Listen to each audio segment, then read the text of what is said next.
Hello, fermented folks. Welcome to another episode of Fermented Fiction. Today we're going pretty punk rock. We're getting a little unhinged because we invited an awesome guest in Keith Rosson. Hey, Keith. Thanks for coming on the show. Hey. Oh, thanks so much for having me. This is going to be so fun. Hell yeah, it's going to be awesome. And in typical Keith style, he suggested this film. So we are going on some Langoliers today for our debate topic. But yeah, you probably already know about the show, but just in case you don't, this is a debate game show where a bunch of us geeks sip drinks together and yell at each other about movies, books, and shows in the genre fiction categories. Yep. So, if you don't want to listen to any of that, go away. Otherwise, you're our people, and fucking thanks for being here. Okay, so let's get into this thing because the Langoliers, we got some stuff to talk about here. And we're just gonna, yeah, Keith is laughing maniacally over there. So we'll do our usual little updates from our hosts, and then we'll get right into it. Travis, we had Jeremy go first last time. What are you up to? What am I up to? Not a whole lot from last time. We had a little less space between episodes this time. Mm-hmm. So I still haven't finished Snow Crash, but I'm working on it. I'm audiobooking it mainly, trying to get through.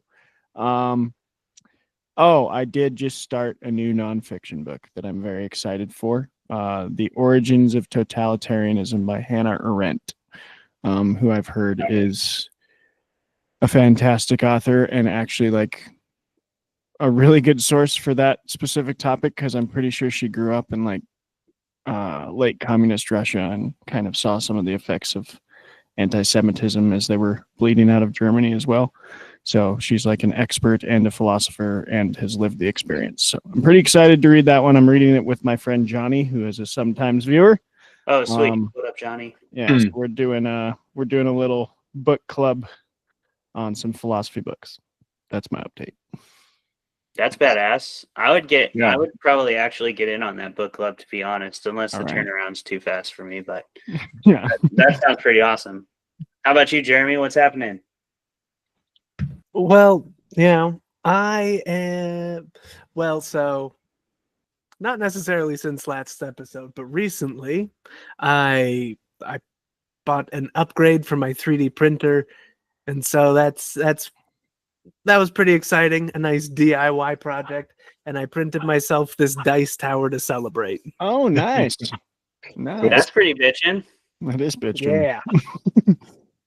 And how long does it take for something like that to go from not existing to existing? Something like this printed in about 8 hours. So that's pretty fun. Just top to bottom. Nice. And now I get to be the person in my D&D group with a golden dice tower. So suck it, other nerds. Good person. Yeah, there you go. Good person to be. I mean, why even have a 3D printer if you can't use it to flex on your geek friends? You know? What's the fucking point? I don't know what else it's for, honestly. I expect you to flex on me specifically at some point, because you've been flexing on Travis, so I'm just throwing that out there. You have been. Look, I try not to flex on Travis. No, you much. don't. You literally make a point to do it every episode. Once per at least. I don't make it a point. It does happen, but I don't. A fool would say it's on purpose every time. You know, Keith, I want you to watch what Jeremy does for Beer of the Week today, and then just tell me if you think that's a flex or not. You know? Yeah, I'm definitely taking notes because we're going to be, jousting here in a second. So, absolutely, watch this guy. It'll be watch a time. This guy. And as for me, kind of related to last week's update, because this is what's heavy on my mind right now, but that's the Rain Shadows book. Last week I told y'all that we sent it to print, which is really exciting. So we are, getting the final copy and proof edits, and then we're going to be getting formatted and setting it up for pre-order. So that's really exciting. And we did a cover reveal today on social media and on my newsletter. So if you want to see the cover, check out my Instagram or join my newsletter, and all that information is in there. And we will have ebooks in like 2 weeks for pre-order. So those will be like 99 cents when they're on pre-order. So that's exciting. I'm really, really stoked about this book. Some of my favorite stuff I've ever written is in here. And Tamara's really good author, so I'm really stoked to be in a collection with her. And yeah, just really, really amped about the project right now, because once you that's so that cool. thing out, it feels good, doesn't it, Keith? To actually get it out of your laptop and off to the world. And then like you keep thinking that like you're done with it, and then it's like, actually one more round of edits, or can you like proof this really fast? You're just but that's awesome, man. Congrats. Right on. Thank you. Yeah, I'm stoked, and entering that phase that you just discussed there of one more thing, but eventually it will truly exist, and that's exciting. Yeah, it's cool. Speaking of existing, Keith, you do that. How do you do it, and who are you in your existence? Tell the good people of Fermented Fiction like what you write, what you're about, and who you are. Okay. So my name is Keith Rosson. I've written, I think, 7 books at this point, and a bunch of novels and a story collection. And the last couple ones have been pretty squarely in the horror field, and previous to that, they kind of bounce around in like weird magical realism or odd literary fiction. And I got a vampire book coming out in September called Coffin Moon, and I'm just like, we'll keep writing this shit as long as I'm able to. Even if I didn't find a place for it, I'd still be doing it. But like, cool for everybody that reads this stuff, you know what I mean? So just keeping at it. The cool thing that happened to me was yesterday I got to do Fever House has been optioned for TV. And so I got to hear they did like a pitch, like a practice pitch, with like a visual deck they call it a deck. It's just a bunch of graphics that kind of with the guy doing the pitch, and they got this writer attached. And so I got to hear the like practice pitch that they'll be taking out to studios by the end of the month. And I'm like, I never got to see one of those before. And it was so mysterious and like, what do they do and how does it work? And it was like, oh, I get to see how it actually works. So that was very, very cool. Oh, that's awesome, man. Fantastic. Congratulations on that. Absolutely Fever House sick. would make a Thank you. badass, Yeah. a badass flick. Yeah. I mean, it's like a lot of stuff. I feel very fortunate because the more that I learn about this stuff, it's incredible that anything ever gets made, because it's so many people all working kind of together with all these, like with a book, it's just like you're a dork and then you work with your dorky editor and you know what I mean? And that's it. You have like, if you're lucky, you have a bunch of dorks that are on your marketing team and all that. But with a movie, it's like, oh my God, there are so many people involved.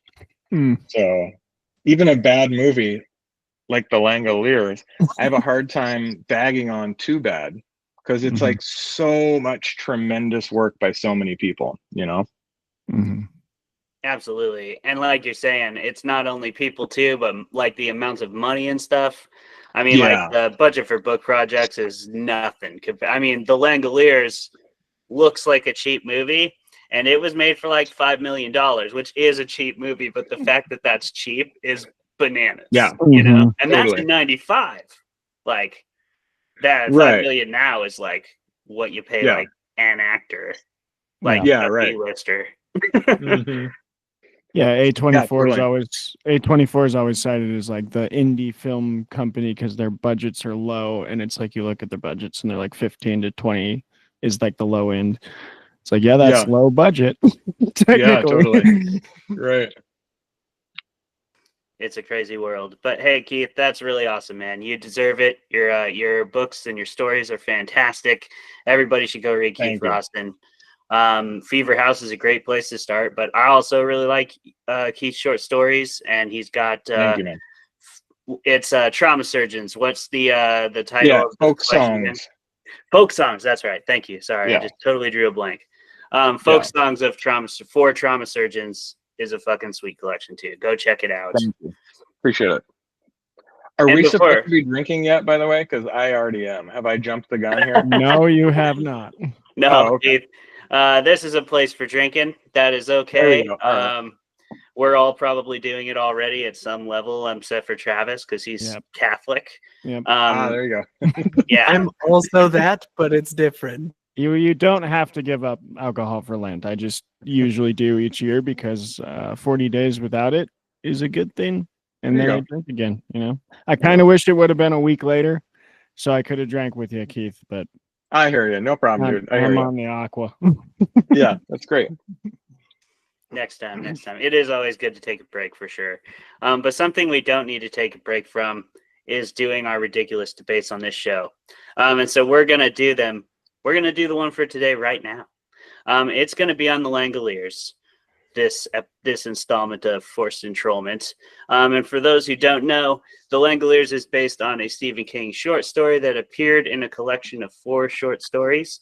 And it essentially, the premise is there's an airplane and a few people fall asleep on the airplane, and everybody who is asleep, they wake up and they realize that nobody else from the airplane is there anymore. So only the people who fell asleep are still on the plane. And then it's kind of just the story of them trying to figure out what the hell that was. And Because they're still in mid-flight. They're still flying and Mhm. everything. Yep, No still pilot. mid. Still flying. Yeah.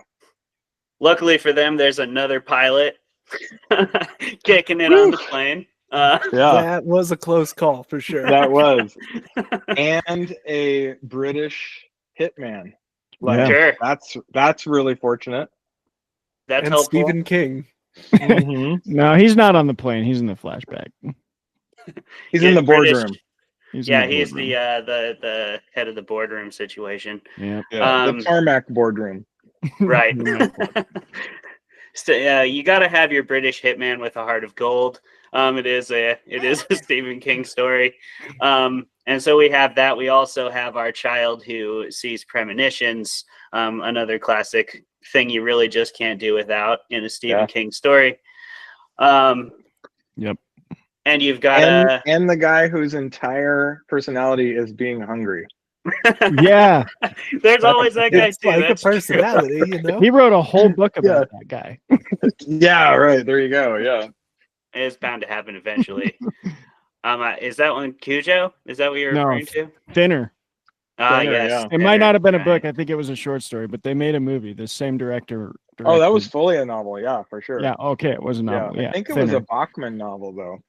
Oh, was it? Oh, Yeah, I man. think so. Mm. I could be wrong, though. I could be wrong about that. Well, Mhm. I'm sure somebody will get to the bottom of it.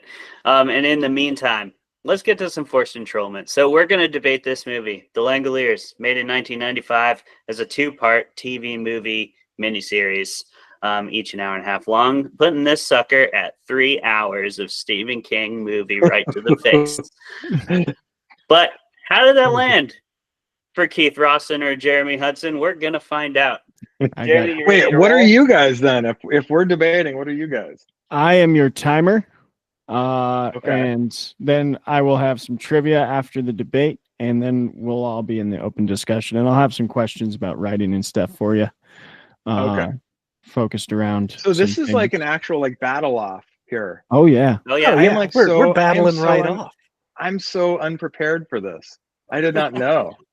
Oh my goodness. All right. You I got think you're this. ready. You I think got you got this. it. Look I at believe in you. Jeremy's like shelf. That is like a like it's Oh, gorgeous. I that's can't debate clip this guy. illusion. Come on, look at this, man. All right. It's All right. literally not even real. That is fully clip. Fully clip art. That's Fully- not It is real? absolutely No. not real. Oh, I'm no sitting way. in a Okay, basement holy shit. right next Okay, I to a fell pool for it. table and in front of some disused exercise equipment. But Okay, I'll This is tell you my what go is. for it. I'll tell you what is real, Keith. You know what is real? The nat one I just rolled for you. Oh. So Jeremy, Wow. you just Wait, got. My what does 3 that does mean? beat you. That's Now- incredible. That one means you. I rolled have, a 1 when I rolled for you. So You have to Does that mean attack. I like it or I don't like it? You don't. That You like means don't. you don't like it. That means Oh, I okay. flippin' love this. This is gonna be great. Okay. So I not only don't like it, but I really don't like it. Is that right? Perfect. I Is mean, that how if you want. the rolling works? Like a 1 is a 1 Uh-oh. like you like it more than a 9, or how does that work? It doesn't matter. No, Yeah, no just scale listen to your there. Doesn't heart. matter. Doesn't Okay, matter. okay. Go with your heart. Yeah. Gotcha. All right. All right. I have your 10-minute timer. We're going to start with Jeremy since he rolled higher. He has to start with the positives of The Langoliers by Stephen King, directed by Tom Holland, which I'm going to Not that one. not that one. We're going Not to the talk one you about just that. saw in your head that's Spider-Man. We're going to talk about that. But Jeremy, are you ready? Oh, I'm so ready. Keith, are you ready? Do we have to take up the whole 10 minutes? Oh, no. 10 minutes. Okay. For both No, of no. you. Between the 10 two of minutes for us, we'll be arguing for 10 minutes. Oh, yeah. Okay. No, that's great. But like, are we doing like 10 minutes of like opening statements? No. No. Just the Not- whole Oh, time. gotcha. Okay. Sorry. Gotcha. Just back and forth. You're You're good. Okay. All right. Now that we're clear, I'm starting the timer in 3, 2, 1, go. Hi, America. This so the Langoliers is it's a very specific experience that you can have right in your face for $4.99. And was it worth the $4.99? I would say so. It's okay. So for some I don't know, clarification, this is the second anything by Stephen King that I have consumed. The first being Fairy Tale for this very show. And that's it sets a weird baseline for sure. But what can I say about this? Now look, it does look like a made for TV thing. That's clear right off the bat. But you also get really good character moments. There are people just acting their entire balls off. Wait, do I get to intersperse, or is he doing his opening thing? Yeah, you can go for it. I don't. Okay. I mean, I don't want to be Do rude. it. I don't know the rules. I don't want to be rude, but could Rules you are. repeat that last line one more time, just so I? People are acting their balls off just all the way. They're So doing the it, and one they're thing I doing read great. was Bronson Pinchot. Is that how you say it? Maybe. Balky, right? Who was Craig Toomey. He was reviewed as God, what was it like? He was like an alien, like pulled in straight from Planet Ham or something. And beyond that, everyone else was absolutely wooden and flat and like every half-lit trope you could ever imagine. See, I feel like if you put someone going as hard as him next to him, yeah, they're gonna seem, in comparison, pretty flat. Even though you've got a lovable assassin who's gonna go kill a lady, but then not. That's pretty, Decides not to, right? Yeah, He decides he not learns to. not to. That's It was a beautiful. stressful few hours for him, and he decided to turn his whole life around. And, you know, a less competent actor, I would not have believed that from. So that's a thing. Right. And you know, it is a neat premise. It's not something you see a lot of when you just wake up and see that some amount of the rapture has happened, and then there's a mystery to solve. The effects are sure they're premium 1995 let's made for talk TV about the CGI, effects. but it's Let's talk about it for 1 second, because my wife and I watched it together, and the monsters in question, because there's really only 1 or 2 moments of any kind of special effects. There's like the big glittering in the sky. yeah, the Sky Gina, yes. The sky rip, the time rip. And then there are the Langoliers themselves, which are the most cringeworthy bad 90s CGI ever. Just And beautiful bitey time raisins, yeah. Yeah, my wife called them perimenopausal Miss Pac-Man. Like that, they looked so ridiculous. And so it was such a like flat experience to be like, what is happening? And then to see these little like figs with teeth, you know? God, what I don't an know. I don't know. absolute movie. Well, miniseries. It sure It is a really miniature was series. a mini. It really was. Yes. But, it was fascinating to watch, like the investigative process of like, okay, where are we and what's happening? We have like the air. Dean Stanton, right? Yeah, And- from yeah. Quantum Leap. Yeah. The That's- mystery writer using his deductive capabilities to solve that wasn't.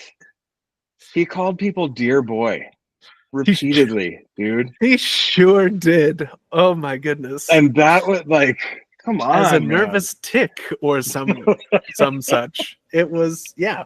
It was moving. It was moving. Yeah. Yeah. I thought the performance of the little blind girl pretty good. Pretty good. Yeah. How it seemed to me that she wanted to leave that jerk alive because she apparently wanted to kill him herself. She 'Cause used him as bait to yeah. get the California raisins away from the plane. And so she used him as bait. And so, like, Two birds, one stone, if you that's ask me. fucking That's pretty smart dark, planning. one would argue, right? Yeah, she's going down. She better take that guy with them at least.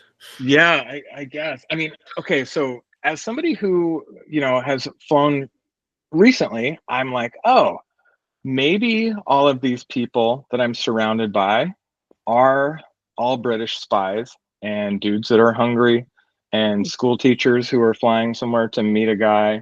Some of them may well be hungry, yeah. A heartbroken pilot and all this, but like the chances of 10 dorks on any flight being asleep and then surviving and waking up.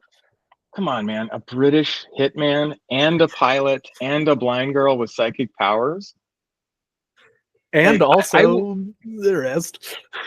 Yeah, and then also essentially token black man who dies. Like, you know what I mean? know. Like, it was great. Like, That so was here's the thing about. I was a little upset about that, yeah. Yeah, there were a couple like flat characters that kind of like the band nerd and then the girl going to a rehab. She kept calling it a rehab. So Just one, I don't know, yeah. man. Yeah.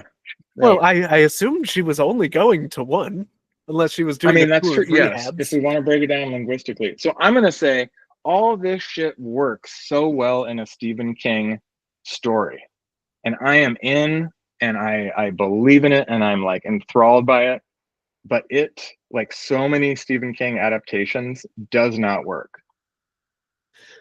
I disagree. I think it works in its own kind of way, similar to like the It sort of TV special where the campy elements kind of make it, where there's like a charm to it because it's old and cheap, and that's special in its own way, and it fills people with a lot of nostalgia, and that can be good. I don't know. The fashion did certainly strike me as very 90s, but beyond that, like it felt like the pacing was off, the characterization was slim to none or super outlandish. Like, come I on. felt like they just took their time with their pacing because they knew they had 3 hours to really sort of investigate what's going on. Where does the beer fizz and where does it not? Right. Or like drink that beer. Yeah, totally. Yeah, absolutely. So do you recognize that they were in 2 different airports and they used the same exact footage for both airports? Yeah, that makes sense. Because it was filmed at Bangor Airport. Like it was, That makes sense. You think you're flying cross country for a made for TV movie? Nah, those some millions of dollars need to make those bitey time raisins, and that's all you need. You've seen one airport, you've seen all the airports, I think. Gotcha. So in your assessment, what did you think of everyone kind of paired off, or at least a number of people did, like romantically? How'd you feel about that? Did that seem really forced and dumb to you, or?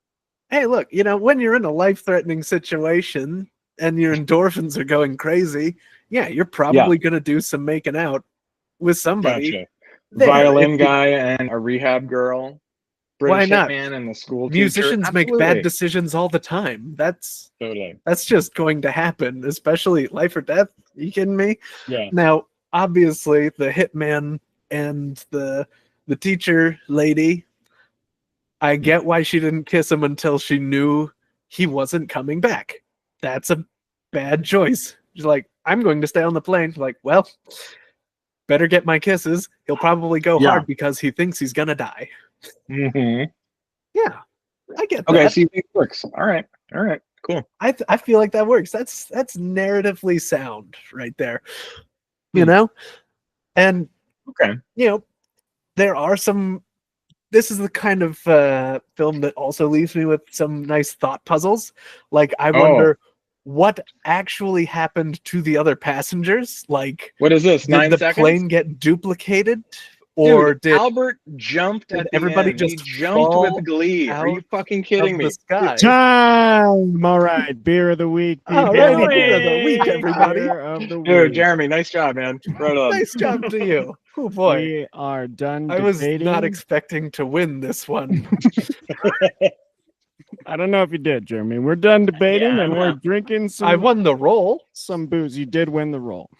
All right. How about we start with you, Jeremy? I mean, you won the roll. Me? What are you drinking? Oh, now And you said it's not as vile this week, so please I don't said- lie to me. I said, and I quote, that this is 99.9% guaranteed not to upset you. All right. Let's see that So what point one. what I am drinking this week is I have this single barrel 1792 Yep. bourbon Good bourbon. and ice. That is a Nice. drink. That is a great drink, Jeremy. Thank you. Thank you See, for being Travis? normal. Thank you. That's a bit of a stretch. I can't believe you're othering Jeremy right now. For I his- am. I'm othering Yeah. Jeremy. You're like 'cause reverse othering That's him. some ableist It's like bullshit, backhanded Travis. I don't fucking- care. Anybody who spends 3 episodes pouring like cherry cola and Red Bull into high shelf, like mid shelf Japanese whiskey, I'm gonna other you. I'm sorry, but this is great, Jeremy. All right. I Well, there you go. am deeply offended, Travis. Yeah, I know. I'm sorry. Clay, what are you drinking? I'm drinking Stone. Stone- Salt and Nah. lime lager. All right. Buenaveza. Salt and lime lager. Ooh boy. Yeah, it sounded good. I like salt. I like lime. I like lager. So I figured I'd throw them all together and hope that this tall of a can help me go back in time about 4 hours to before I saw this movie. All There right. you go. Dude, I love that you finished it at the last second. Great. I'm doing Starburst IPA by Ecliptic Brewing. I think it's Nice. local. All right. 7.8. So hey, there you go. Let's Do go. either of you think either one of those beers was the beer that wouldn't fizz in the airport? I don't think I think they had probably like something domestic. You know what I mean? Probably. In 1995 in Bangor, Maine, that was like Yeah, Budweiser. but yeah, totally. Yep. Yeah, But They maybe sprang for a Heineken. You never know. yeah, the, totally. Yeah. the bottle was green. The bottle was green. The bottle was okay. Yeah, maybe. It And didn't I- feel like it. I think I'm just going to launch right into facts because once again, for the last week of the season, I'm drinking Agua. Next episode, I'll be having be a drink hammered. with y'all. Gonna be hammered. Oh, and Travis, hold on. Before you do that, I do just want to make sure that Jeremy jots down the new shirt idea. Keith, Already what? did it. Okay, you got that already. Yep. To whatever. Or no, Keith what did like your called them. wife call them? And can Oh, perimenopausal Miss Pac-Man. Beautiful. Can we put that on a fermented fiction T-shirt? Yeah, We'll I think credit her so. wait? if she wants. I froze and I missed it. One more time. I'm sorry. Oh, menopausal Miss Pac-Man. Menopausal Miss Perimenopausal. Perimenopausal. Perimenopausal Miss Pac-Man. I love it. Yeah. Okay. Writing that one down on the list. Right under She'll be Jeremy's stoked. bitey time reasons. Okay. Ooh, so good. She had an entire list of them. I can read them off to you later on. So That'd be great. fantastic. we God, watched yes. it like over 2 nights, and she's like, it's so dumb, but this movie absolutely held my interest, and I've been thinking about it all day today. So, because she hasn't read the It story leaves or you anything. with a so. lot to think about for It does. sure. Yeah, right? Yeah. That'll be the At first its thing core, I have it's a fucking rad idea. It's such a Yeah. great idea. Mhm. True. But like most of Yeah. his like adaptations, particularly from the 90s, like just doesn't rock that hard. You know what I mean? Yeah. All That's right. a great way to phrase it. Yeah. So I've got a short list of facts because I want to jump right into that open discussion with those thoughts. Obviously, this is from a Stephen King short story, as Clayton already said. I do want to point out the director is Tom Holland, and there's a few things about Tom Holland. First, he's not Spider-Man. Second, he's not this historian who's also getting quite famous. He's a different Tom Holland. So there's 3 Tom Hollands in my life right now, and I don't know how to feel about that. He did, though. I'm very surprised by this. He directed 2 of my favorite 80s horror movies, Fright Night and Child's Play. Yeah. And then I he like made that. then he made the Langoliers. And Dude, Yeah. for TV. yeah. Yeah. So it's not like he didn't have a few knockouts. Yeah, in he the didn't horror know. He genre. knew what he was doing. So Yeah. yeah.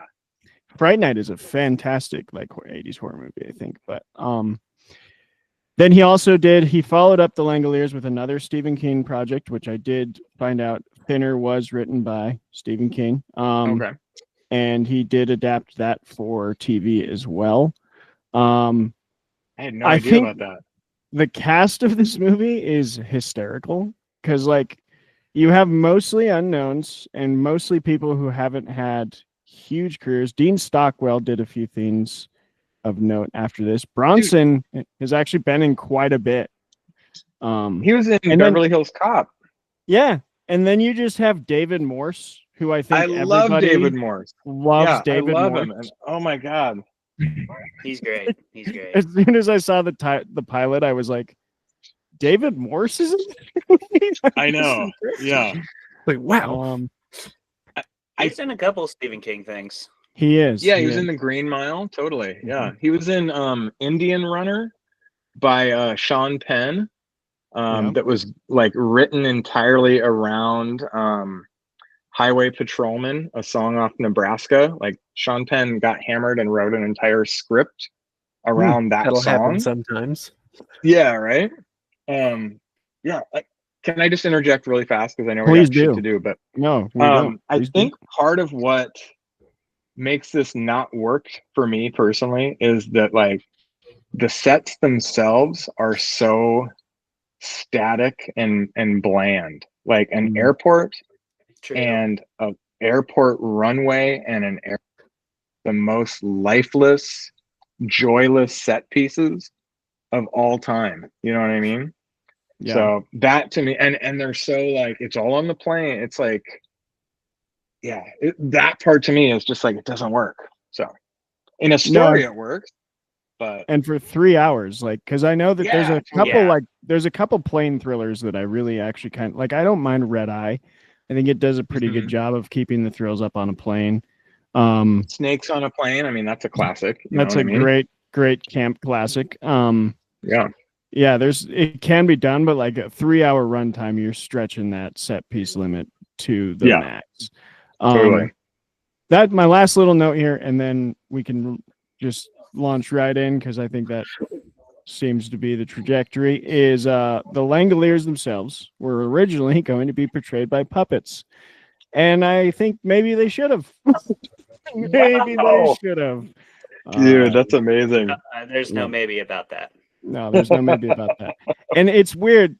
This is going to be a bit of a tangent, but I kind of want to talk about this because people are going back to puppetry. Like CGI is doing this weird it got like really, really good. And then it started, I think computer workers started to get way overworked and it started to drop a little. And now like everyone wondered, I keep mentioning this movie because I'm just so pumped about it, but everyone was like, how is Christopher Nolan going to do the Cyclops in the Odyssey? Because he hates CGI so much. A friggin' puppet. He's making like a giant puppet because he has the budget for it. And there's a couple other movies that are on the coming up that are like fully going back to just puppets because they are so much easier to light. And if you can do them well, they like that material feel of the thing really kind of helps to sell realism. So I think that's pretty cool. Puppets are making a comeback, but yeah, that's wild. there were not a lot of facts for this. That I found. got one. Okay, please do. Oh boy. So evidently, of all the adaptations of his stuff that Stephen King pretty notoriously doesn't like, this is one of the ones he was relatively okay with. I don't know how he feels about. I don't know how he feels about the postmenopausal pack ladies, but like apparently he allegedly doesn't hate this one as much as some of the others. And there's a rumor that he would be on board with a remake if it was done by the same director who did Boogeyman, because he liked the way that director translated Boogeyman to screen. And I agree. I thought Boogeyman was pretty decent. So. Right on. I know right now Mike Flanagan's kind of got the Stephen King market like cornered. He keeps making Stephen King project, but I do want to reread this story, and I haven't read it in 25 years or whatever. But like, that's the thing that he does so well is that I want to like kind of counterbalance, like look at the dialogue in the story and see how accurate it is to the movie, because I'm like, to me, he is such a good writer in that kind of like offhanded, like surprising way that like the dialogue that sounds so wooden and like goofy ass in this film reads as totally natural in his stories, you know, because he's just that good of a writer. But like, yeah, I want to do a little comparison because like, holy cow, there are moments where it's just so abrupt or weird or goofy as far as their like exchanges go, you know. I could see the hamminess of, I forget the character's name. Craig or Greg Toomey. Yeah, Craig Toomey. The hamminess of Toomey, I kind of did catch hints of like, I've told Clayton quite a few times, and I've said it on the show a few times, that one of my favorite things about King is how well he can like put you into just despicable characters' heads, and like, or a guy losing his mind, you know. Yeah, and I could see that as like they put it on the script, but they just took all the like probably just description that King wrote and put it into like dialogue, and so you get this crazy over the top hamminess, when in reality that was, I would guess, I haven't read the story, that's probably mostly in his head and like in the description around him, and not so much in him just actually like pulling a full Nick Cage rage thing. Yeah, because we're privy to like all of those exchanges with his dad and how that translates into the outer world. Well, you know, in the movie, it's just like, my God, the man is like overacting his ass off. Like, it's painful, you know? And it is extra painful in this one because they did have 3 hours. You know, I've seen some stories that like had to hack and slash stuff, and this movie is kind of an offender in that it feels like they had time to do more with things, and they just didn't. They just did more of the same thing. But I think it's also like, for one, and I'm talking major shit about it, and you know, I feel kind of bad about that because it's very charming. You know what I mean? And like, I had forgotten about the story, and so there were moments where I'm like, what is going to happen next, you know? And I think from what I remember, like, it's pretty beat by beat faithful to the story itself, you know? It totally is. Yeah, feels like that kind of vibe. Jeremy, what were your actual thoughts? I think we know what Keith actually thinks about the Langoliers. What do you actually think? Okay, so like, this is bad. Look, there's a lot to say about this. Like, we brought up the love interests, the two pairs of love interests that have the kind of chemistry that can only be described as two people. And we have that classic paranormal situation where people don't believe that the little blind girl has psychic powers. She always does. If you're in a paranormal situation and you are with a little blind girl, she has psychic powers. Just listen to the things she says.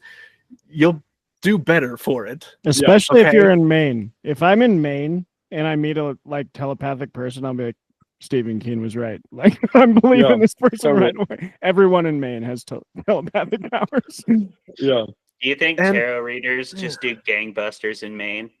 Like, do they have more credibility there? To like the fucking best market, and like you can't even probably apply for a business license as a tarot reader unless you're like in the club. Yeah, probably. We're flooded. That's flooded. Probably what it is. Yeah, but you should know that already if you're really psychic. Exactly. Should have known that. Fucking poser. That's how you know. Yeah. That's how you know. Get out. That's how you know. Yeah. Totally. You have any other thoughts, Jeremy, before I launch my first question here? Because I do. I think, largely this 3 hours of mostly a guy playing Stephen King explaining things to you. Wait, are you talking about the pilot? So many questions. I'm talking about the writer. That's a guy playing Stephen King. Gotcha. We all know it. But yeah, look, he says he went back in time, and everyone is just like, that makes the most sense, I guess. But no, it does not.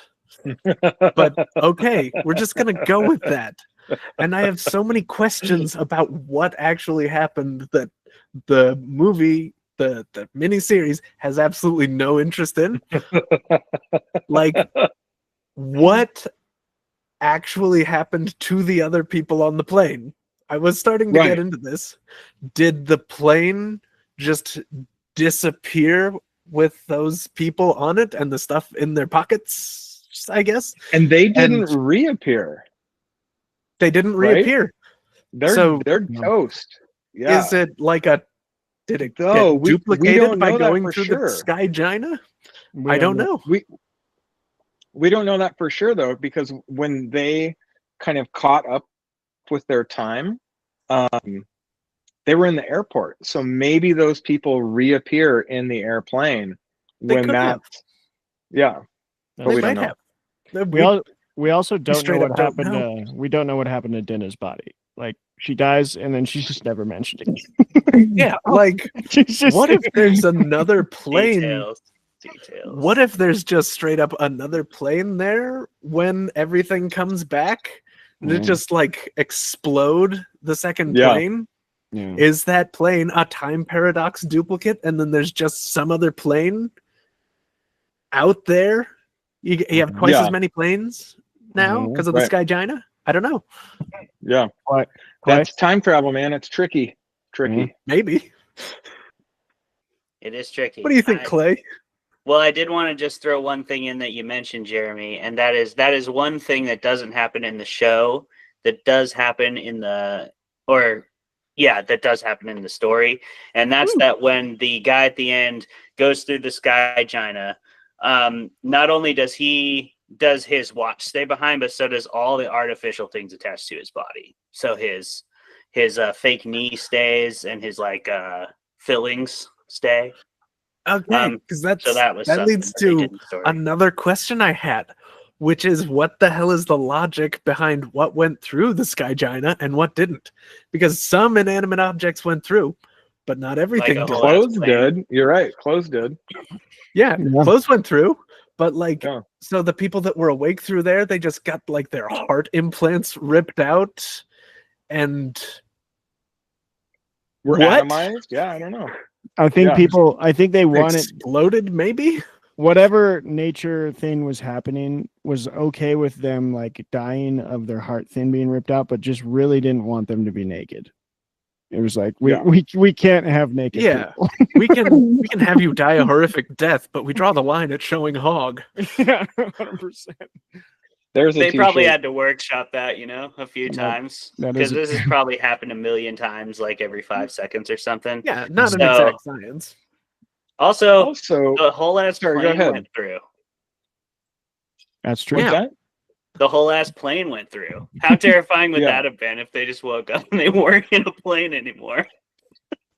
Oh, So God. also, the rip was like very visible on the way back. So, but I take it the pilot just didn't notice it going through it.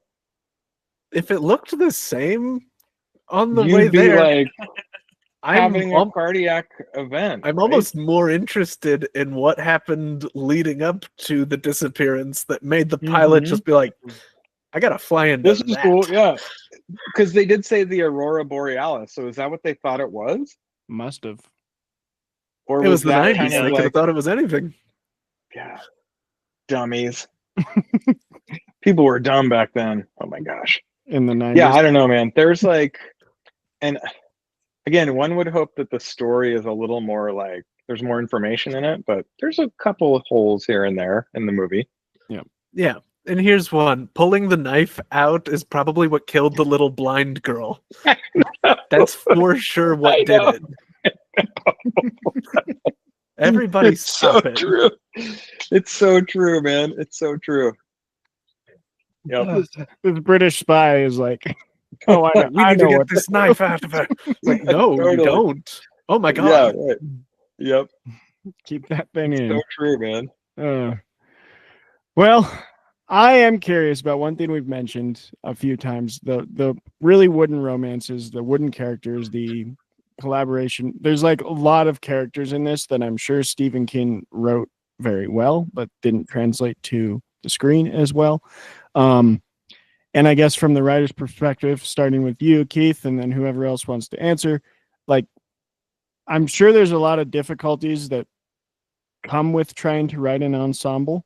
I don't know if you've done that, but like trying to write compelling side characters, and we've talked about this before on the show, but I just want to get more thoughts on it, right? How do you write compelling side characters that add a lot, don't take too much of the spotlight, but then also have their own like individual plot lines that are moving? And like, what are the difficulties that come with trying to make an ensemble cast of characters in a story like this, especially in like a mystery, when you have one of my favorites that does it is probably Agatha Christie, like, And Then There Were None. I love that book because each of the 10 has a pretty well developed like backstory, and you are genuinely like thinking the whole time like it could be any of these people as the killer because she's written them well enough.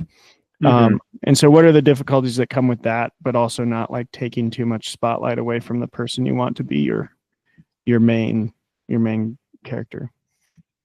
Yeah, I think that like I think 90% of my job as a writer is to convince you, the reader, that these people are possibly real. You know what I mean? That I'm not bullshitting you, and that they like don't seem wooden. You know, and if I can do that, people are along for the ride with whatever ridiculous shit I put them through. You know, like Fever House is a very good case in point where like it's kind of a ridiculous premise, but I hope I like nailed the characters enough to the point where like, oh yeah, okay, yeah, I'm along for the ride. And I think again, I'm 95% certain that King succeeds in that in this story. I bet you I will believe in Nick Hopewell, the British, Her Royal Majesty's hired gun. I bet you I'll do it because he's that good, and so it's really just a question of like, but it translates so badly here, so long story short, like, you got to make people believe by just laying out little breadcrumbs of humanity and their personality. And if you can do that, just make them fallible, and like believable, and people will follow you anywhere. Jeremy? Well, yeah, I think in addition to that is that well, the easy part is that side characters have to have a reason to be there, like for the story and whatever. Like that's the bare minimum that everybody does seem to get, is like, oh, this person's here to die to make the other characters scared or whatever. And Yeah. whatever. But there's also, in addition to that, for this to be good, and this is the difficult part, that reason needs to be like satisfying and make sense. You know, it goes along with the whole being an actual person and not just a cardboard cutout standing there waiting to get stabbed. You know? Yeah. And that's it. And it does happen with, surprisingly, with Craig, which he was so much of a caricature that it felt like having a murderous psychopath with daddy issues in addition to the mindless raisins eating all of reality. It made that feel like a hat on a hat. Mhm. You know, Dude, it that's didn't so make good. sense Oh my gosh. story-wise for both of those things to be going on at the same time. One of those things is more important, but at least he Yeah. gave us the name of the things. Yeah. But yeah, constantly fucking everything up. Like, I mean, I guess that was his job, right? Yeah. Yeah, you Speaking need of someone there to make it worse. Craig, Tom Holland was in this movie and he played Craig's dad. Oh, okay. So he just like put himself in this movie to be like, I want to yell at a child. I think that's what I want to do. Everything he couldn't say as a director, Yeah. he got it out. He got it There out you in go. that role. Mhm. Good for him. Good for him. Yeah, it's pretty Yeah. good. Dude, Stephen King's 1995 mustache. Holy cow. Oh my god, dude. It was bad. Incredible. That Those- was a piece of work. Some of those fashions are coming back. I just our dad sent us a picture. Me and Clay's dad sent us a picture of him like holding us as kids, and he had a Yeah. stash. And I wanted to text him back and be like, if you took your past self and moved to Montana State University, you'd fit right in. Like everyone looks like that now. Yeah. Oh yeah. He'd love to hear that, absolutely. Clay, what do you think about the ensemble? You know, I, to be completely honest, haven't written many ensembles, so I can't speak much to that specific challenge. Most of my stories have, you know, tops 4 characters, 5 characters, but I tend to give them all POVs. So I wouldn't really consider them being developed as side characters. I've written side characters though, and I can definitely speak to the importance of those. I mean, for me, a lot of the times, a side character is a great way to represent something that your main character isn't capable of representing, whether that be something thematic, whether that be something to do with their specific character. And you see a lot of that in Stephen King's work. Like, he's always got great ensembles of side characters. And in this specifically story, the actual story, Langoliers, the novella, I think he does a really good job of showing a bunch of different sort of archetypes being compressed under this pressure of isolation, and like how different people from different backgrounds react to the same circumstances. And that's kind of a fun way to like hold a mirror up to your side characters and like challenge them to bring something extra to the story. Yeah, that's awesome. I hadn't thought of that. That's great. I also want to like, because I'll be fully honest with you, Keith. I haven't gotten to Fever House yet. My book list has been too long, but I've been reading some reviews and have some friends who've read it, and I've seen it described as a crime thriller. So I just want to ask, like, that crime thriller, horror, gory. So maybe that's wrong, but if there's an element of crime in there, like, that seems like a very tough task to write. And watching the Langoliers, I'm like thinking about the thought I kept having is like, do I like this? No. But if it was a mini series and there was episode 1 and episode 2, I would have tuned in for episode 2, because they do leave enough questions to where I'm like, I gotta know. Yeah. I gotta know what's happening. And I wonder, totally. like, is that hard to build in, of like the curiosity, not kind of dangling the carrot far enough so that readers stay interested, but not too far to where they're like, I don't care anymore. Like how do you balance kind of the crime writing stuff? Yeah, I think that like just come from like writing a lot. It that sort of like, oh, I'm gonna leave a cliffhanger here becomes kind of innate, you know what I mean? And you're like constantly working about how to like leave something unknown so you can discover it later, you know? And so you start like writing in those like problems to solve, you know? Mhm.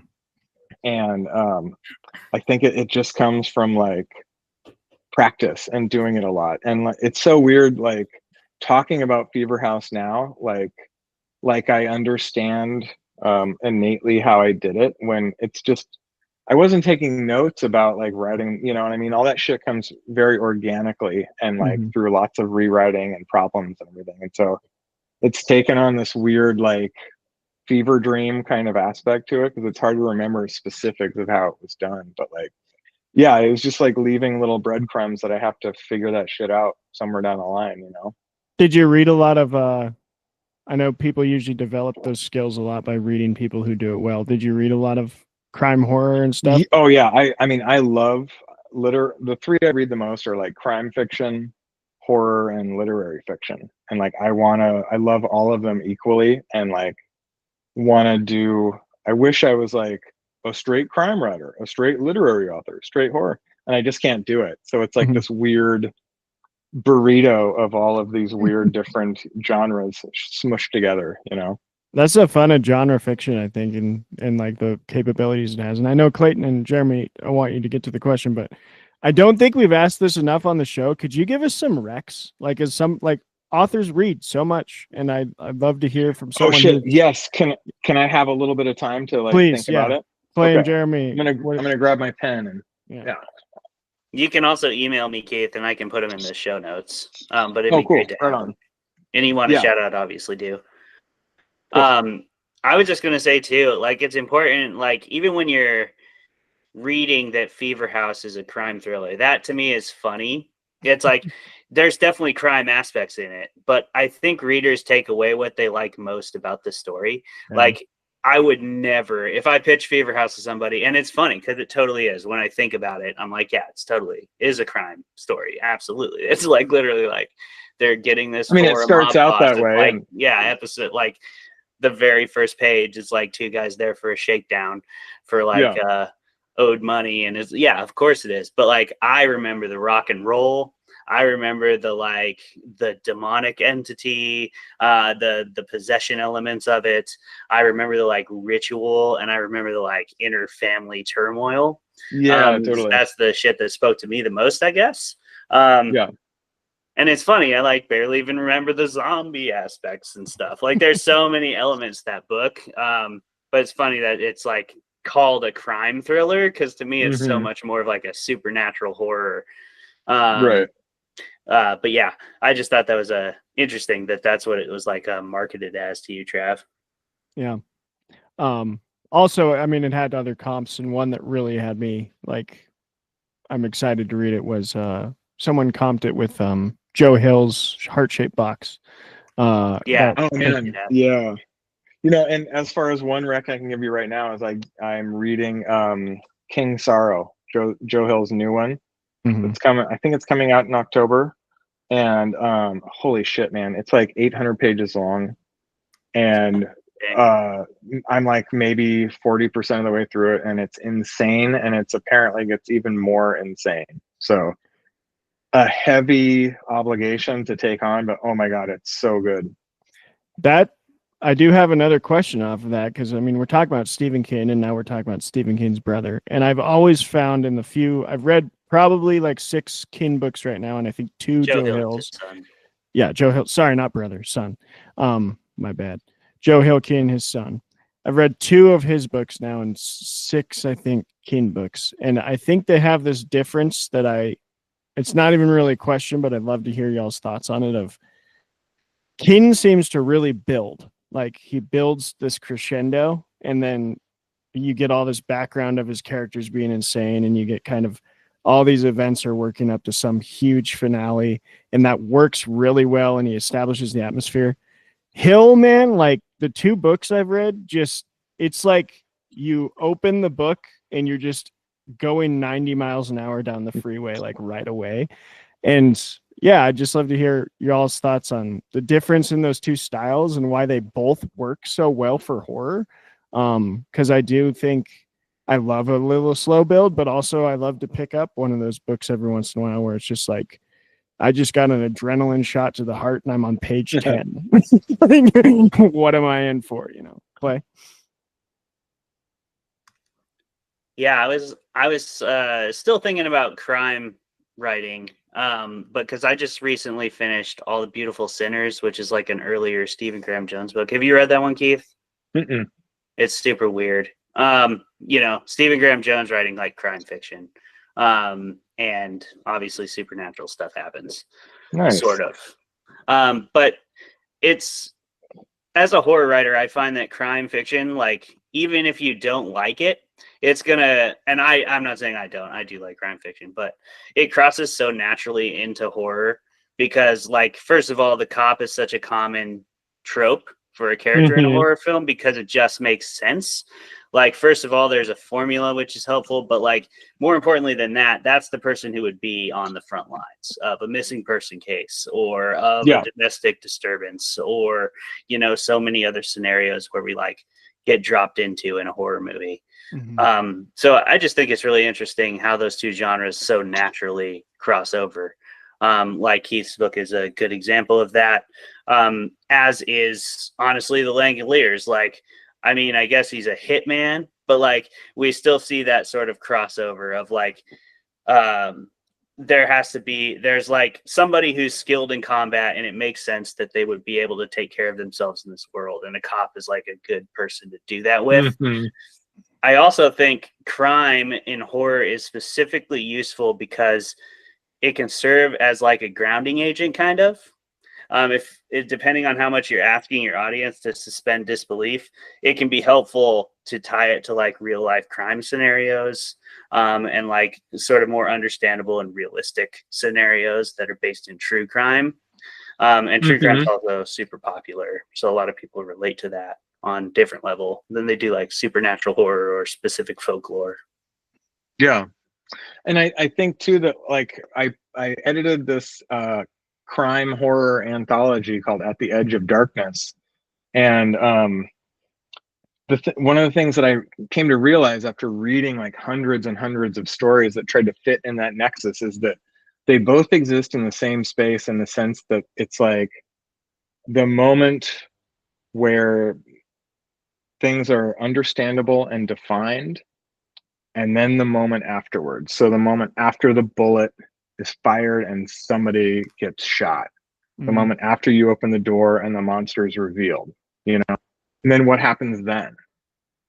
Yeah, like it's so they both kind of exist in the same space in that way. Yeah. So, and to that pacing question of like, do you find that to be a difference that is kind of, can you do both, that build up and that just breakneck pace? Yeah. Right. Yeah. Sorry. Yeah, I think what's crazy about those dudes is they fucking like share stories with each other, and they'll like send published stories that are like, hey, what do you think about this? And it's like 2 monumental writers just casually like bouncing shit back and forth, which to me is just so weird to think about, for one, because they're both so good, and 2, because like I don't do that with people. Like I send mine mostly to like my agent and my editor, and that's it. You know what I mean? So it's a weird different way to work. But I mean, I write some shit where it's like you go from the first paragraph, and then there's others where it's like you kind of live in this, like my first book, The Mercy of the Tide, is like way slow and it's way atmospheric, and it takes a long time for anything to happen, and like I think they both have their great points, Yeah, because I think that payoff, it almost seems like you'd have to really, really, really get a a good payoff when you build up that slowly, Yeah, as totally. opposed to maybe those constant action moments hitting more. Right. There's still going to be a payoff, but if people have been, so yeah, I've always just been curious about that difference in. But it's cool if, like, you start out on page 1 and there's a cliffhanger, like by the 20th chapter, like you got to be good at that too, of like people not getting burnt out on like, oh, another cliffhanger. Ugh. Yeah. So Clay. Yeah, I was gonna say too, like there's ways of providing that like underlying tension that can sort of live beneath your buildup. That Stephen King's really good at. The Langoliers is a good example of that. Like, there's a reason people are on an airplane. That's terrifying all by itself. And like you sit on an airplane long enough, you stop thinking about it. But it's really easy to make us remember we're on an airplane by just hitting a little turbulence. And I love that tension can just kind of live under there, and it'll let you forget about it. It's something I thought they did well in like Presence. I don't know if you guys have seen Presence, but something I really liked about it, Keith, it's a ghost story told from the perspective of the ghost, so it's like first person. It's cool. Steven Soderbergh.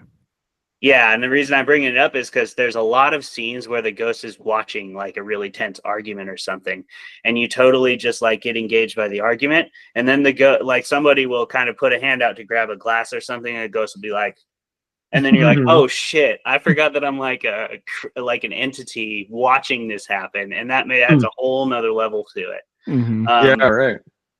But I think the airplane and other like sort of plot devices or thematic elements like that can create that same sort of thing that just sort of lives under there, and whenever you do need to like infuse it with some tension, you can do that pretty easily. And it also putting people in those right circumstances, which is like Stephen King's whole deal, right?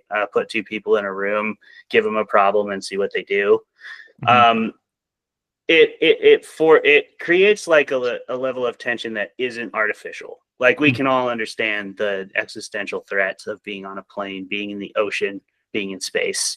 So what Alien is terrifying because of that, So I don't know if that answers the question, but that's I think one of my favorite examples is The Descent, because like half of that movie is just cave diving, and you're like already scared enough. And then you get to the monster and you're like, oh, there's monsters in this too. I didn't need that. Like I didn't need that added. Jeremy, you got anything? For this specifically, I mean, not anything in particular, but I can take a stab at it if you want, Travis. If you want, if you want. Well, okay. Look, I feel like I'm with the way the conversation is going. I feel like I don't know. I don't know. There's a lot to like pacing something out that I think specifically the Langoliers fails at in a lot of ways. And I can't say with any certainty that that's a Stephen King issue, because again, the only thing to compare it to is Fairy Tale, which builds and builds and builds until some guy shouts that is a good point. Shouts at a monster. I can't believe like, hey, you come back here and I'll still be here. And so then he amazing, leaves dude. forever. Right. That the only Stephen King you've consumed is Langoliers and Fairy Tale. Anyway. Yeah, no, I don't. But no, I think that's bananas, dude. It is bananas, dude. Thank you. Yeah, but no, I feel like, I don't know, breakneck pacing probably would have benefited this, because there's just so much dead space and flashing back to the same photograph of like hills and power lines. Yeah. With the little yeah. And people are like, it's getting louder. Like, if you say so. Yeah, right. All right. I loved how the line informed, like, okay, the line the little girl says of like, it sounds like milk being poured onto Rice Krispies for the rest of the movie, that's all like that informed That's how all I I heard heard. the sound. I was like, oh yeah, Yeah. it's right. It's like they Honestly, got that when sound. she said that, and then once I started hearing the sound, I'm like, well, no, there's something wrong with your could they cereal, not I get think. some? Yeah, could they not get some milk and Rice Krispies at the crafty Right. table? Like, This sounds like a train derailing. I don't. I know. What did you do to your cereal, little Mhm. girl?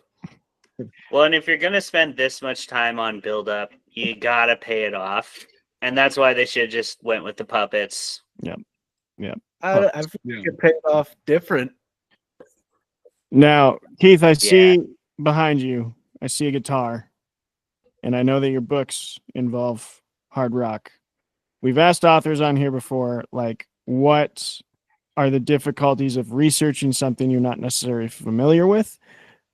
I'm assuming you play music and possibly hard rock. What are maybe not the difficulties, but the joys of like writing into your books things that you are just like, this is your hobby or this is your passion or that you parts of your personality that people maybe don't get to see that are just fans?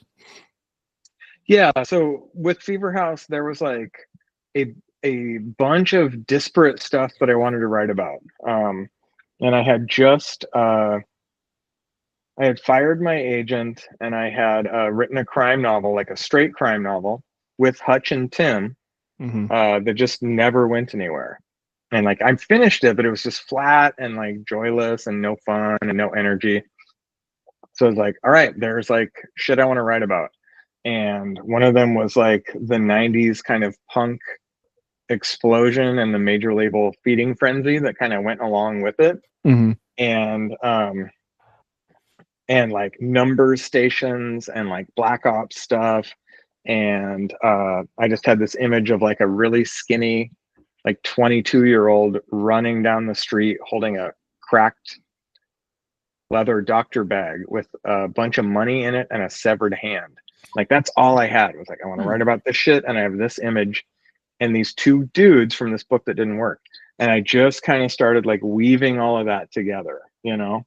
And so it's very fun to kind of shoehorn in shit that you're interested in, you know, and to research it. And there's this great Southern, like very funny short story writer named George Singleton, written like 20 books. And he did a story about like a fly fisherman getting divorced. And like there's all this like information about like fly fishing and like making different lures and stuff. And he's like, you know, the host of this show that he was interviewed on was asking him about it. He's like, oh, I forgot all that shit. I have no idea. It's like you just research enough to bullshit your way through it, you know? And so that is like, it's kind of like writing believable characters. You just lay enough groundwork down to BS your way through, you know? So. When you move on to from like, because I know Fever House was what, 2023, and then Devil by Name. Yeah. Devil by Name was 2024. Yep. And you've got one coming up. When you move on from those stories where you've like poured into a specific thing or kind of put specific elements, is it hard to let those go and move on to the next set of elements and things that you want to do, or is that you're fun? Yeah, partly like it's such a relief because like with Fever House, between like my edits and then the rewrites that my editor wanted and then copy editing and just all these revisions, I like from top to bottom went through that story 20 times. You know what I mean? And you're just fucking burnt by the end of it. But also I'm like, I could absolutely write a third one of those books. Like that would be a blast. So I'm like, it would be such a treat to get to visit them again. You know what I mean? So it's like, and I have like, there's this lasagna that shows up in like every one of my books now. It's like a sitcom about this sentient lasagna that's like very lewd and like harasses the family that it, you know, the house it lives in. That makes an appearance every goddamn book I'm in now that I write, just as like a weird like anchor point. And it's like, oh God, I want to explore dorky shit like that, like the actor who voiced that puppet. And so I'm just laying again all these breadcrumbs of like different things I want to explore and like kind of interconnect them. So it's Yeah. all hooked together, you know? Yeah. Clay? That's awesome. I that's in Fever House, right? That lasagna guy. Yeah, the lasagna makes an appearance in Fever House. Yep. Okay. It sounded familiar to me, but I can't remember from where in the book. It's been a little while since I read it. Yeah, no, I think regarding writing your hobbies, I wonder too, Keith, if it's harder when your hobby is like music, like something everybody does. The one hobby I've like dove really deep into in my writing is rock climbing. So Mhm. that's like super specific. And one of the hardest things about doing that was like trying to explain it to people without using words and stuff that they don't understand. And then also, like, I don't know how you feel about this, but I'd be interested to hear your thoughts. But that difficulty of trying to unjargonize jargon in an internal monologue, like, and not feel like you're just doing exactly that. Like, because your character wouldn't think, oh, my number 4 cam, which means this thing that is used for this thing in rock climbing. Yeah. Like, no, she just knows what a cam is. She picked her number 4. She wouldn't call it a cam. She would just say, I picked my number 4. And she'd Mhm. pop it in, and she wouldn't have to think about how. Well, she'd think about how, but not why it worked, you know? She'd only think Mhm. about that if it didn't work. But like, you have to kind of walk that line between unjargonizing and unspecifying, and trying to make that also like not a static character. Have you had any trouble with that, or? Like that's the same thing with like when you read like about like people playing poker. Like I've read some scenes where people are doing poker and it's so specific about shit and I'm like I'm lost, you know? Um yeah, I think, you know, somebody like a film like Green Mile did like punk stuff like they got pretty close to it. Definitely one of like bigger well-known films that like kind of got it. Like that whole notion of like waking up in a cornfield after driving into it and the entire van passing out is like that's bullshit. You know what I mean? But like they got like a lot of the difficulties of touring and stuff right, you know? And I think it's just like I was able to just I don't know. I think punk doesn't have like it's especially the type that the band in Fever House, like they kind of straddled that line of commercialism. Like there wasn't a lot of like uh specificity that I needed to worry about. Like it was all pretty like, ooh, gold record, you know? Where like rock climbing, I'm sure you guys have an entire lexicon of shit that nobody understands. You know what I mean? So Yeah, no, totally. And that's the trick with it, right? Because you know all these things that are dangerous in a thing like rock climbing, which is like setting up an anchor wrong and like specific things like that Mhm. to a guy who knows are actually very scary. But like you have to Yeah, remember what your audience knows and kind of balance that against each other. Like what would be scary to my audience versus what right. is scary to me, you know? But like you said, there's also that like you said, like you have to kind of toe that line of like, um, what do people even understand about this? And what do I have to explain in a way that still feels natural? You know? Like, yeah, Yeah. it's tough. It's totally tough. The same with like Black Ops shit or any of that. I'm like, I have no idea, you know? But you just kind of try to bullshit your way through. Yeah. Yeah. Sure. You know, I think at least the way I've seen it done, I think removing jargon from something in a way that's like easiest to understand to making people not feel like it's missing is like it to me it feels the most natural when there are multiple good options, so a character has to like really consider what each of the options are good for, like which cam you would use, whether it's number 4 or some other thing, because I don't know actually a single damn thing about rock climbing.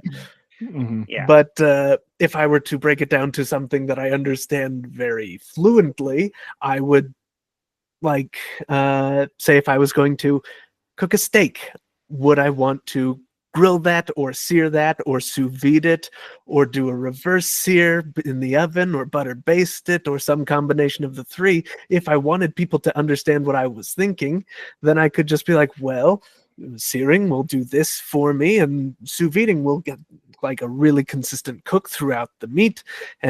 But what am I even going to season this with? I obviously want to use salt, pepper, and MSG, but why? You know, and I think when you have multiple options laid out, most problems that someone is likely to face have multiple good options for solving the problems, then it can be a little bit easier to get around explaining some jargon. Yeah.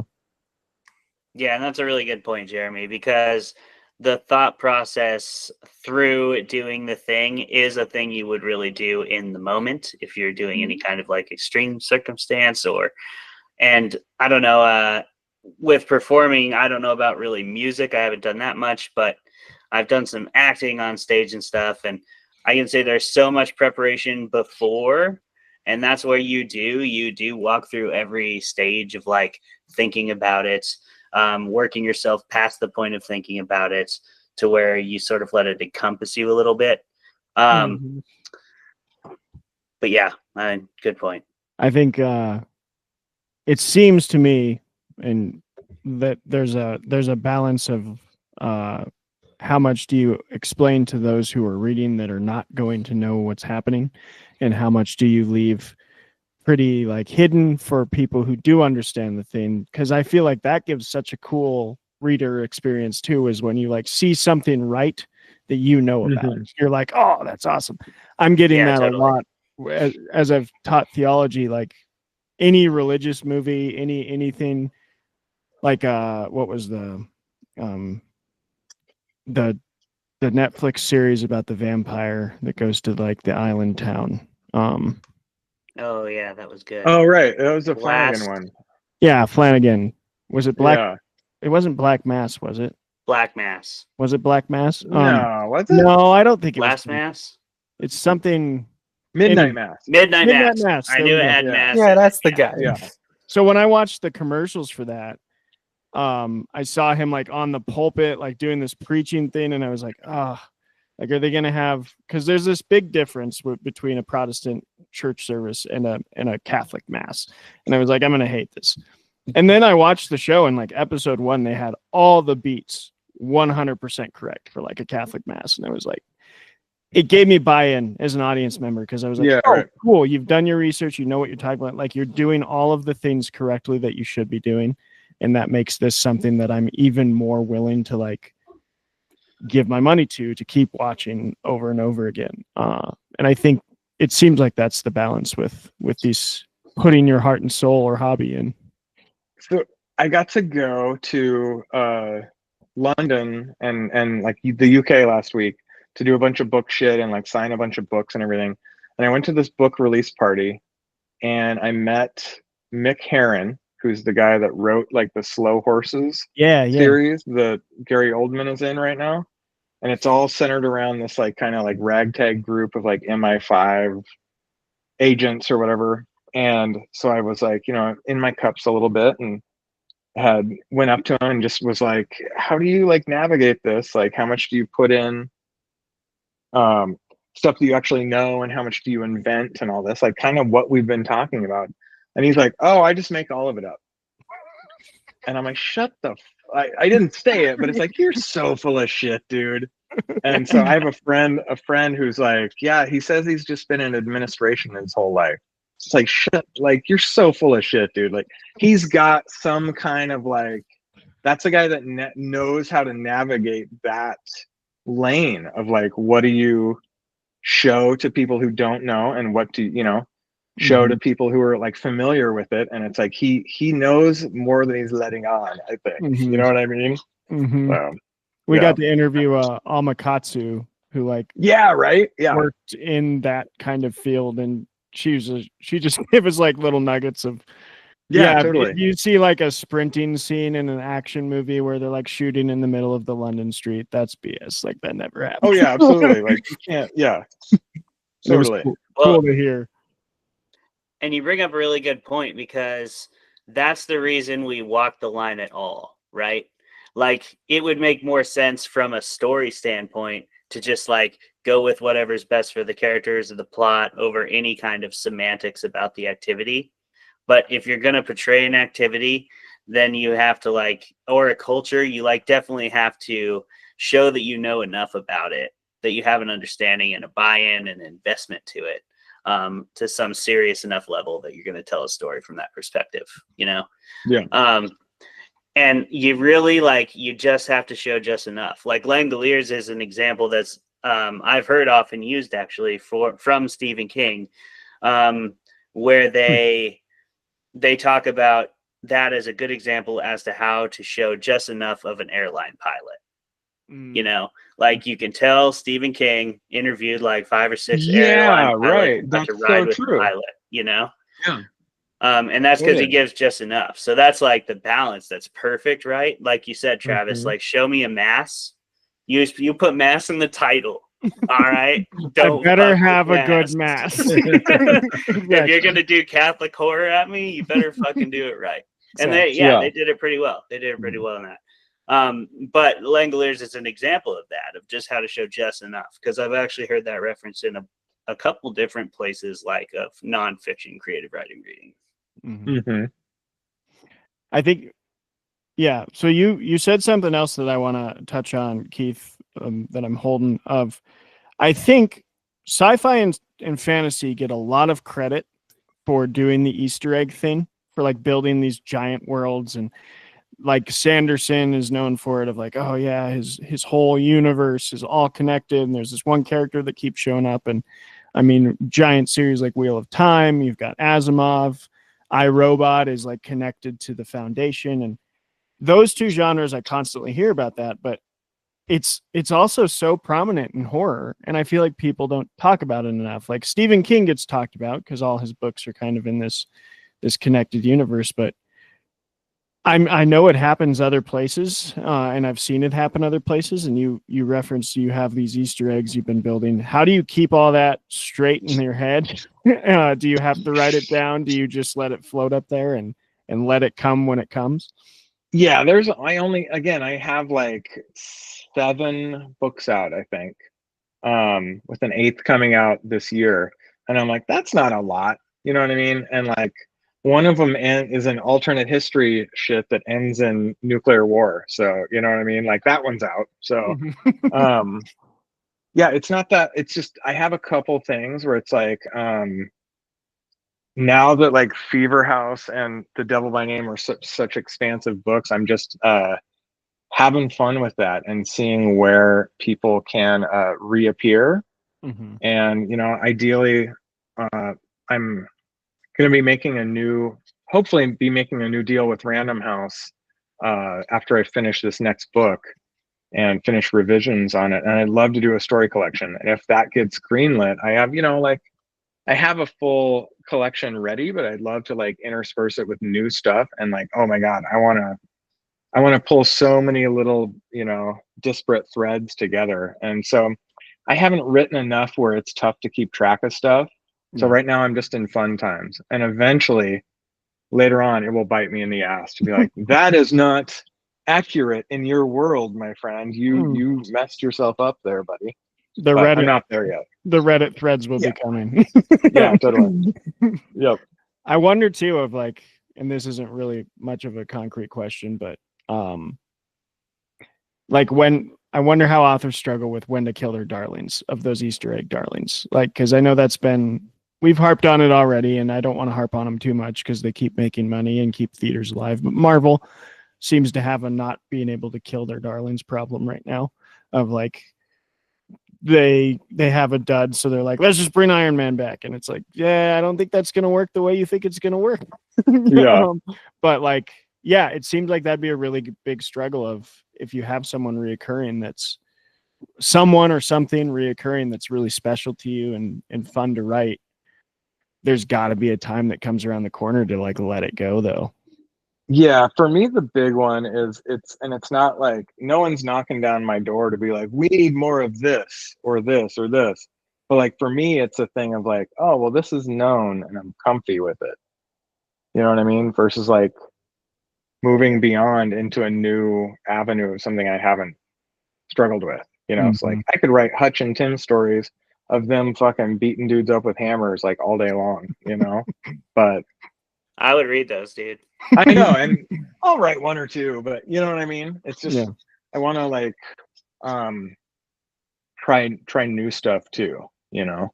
So Yeah, that's one of the things I've loved about teaching has been like, even though the content is the same, like I'm learning the same thing over and over again and teaching it, the kids just are that constant element of yeah, and they bounce. They bounce. They force you to look at it differently. Yep, they're never the same personality. It's like, this class I could do this. Oh, tried that first day, didn't work for this class. We got to do something new. So that's totally. Yeah, I can see how that brings an element to the writing process of challenging yourself. But yeah, totally.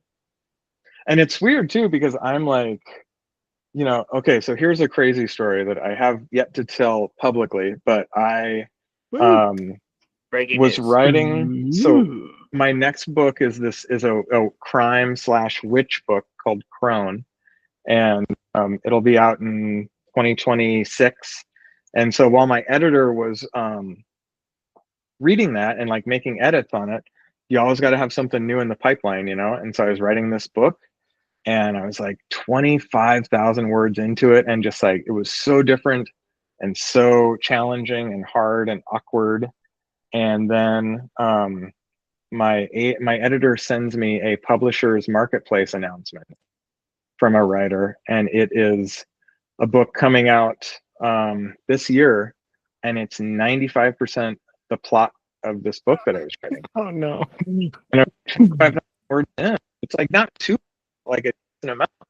And it was such a weird, like niche idea. And I'm like, and how should I know first now? So I was like, what do I do? I come up with a new idea. And I just ran through like every fucking trope you could ever imagine. You know, like Sasquatch, but crime. Like, oh my God.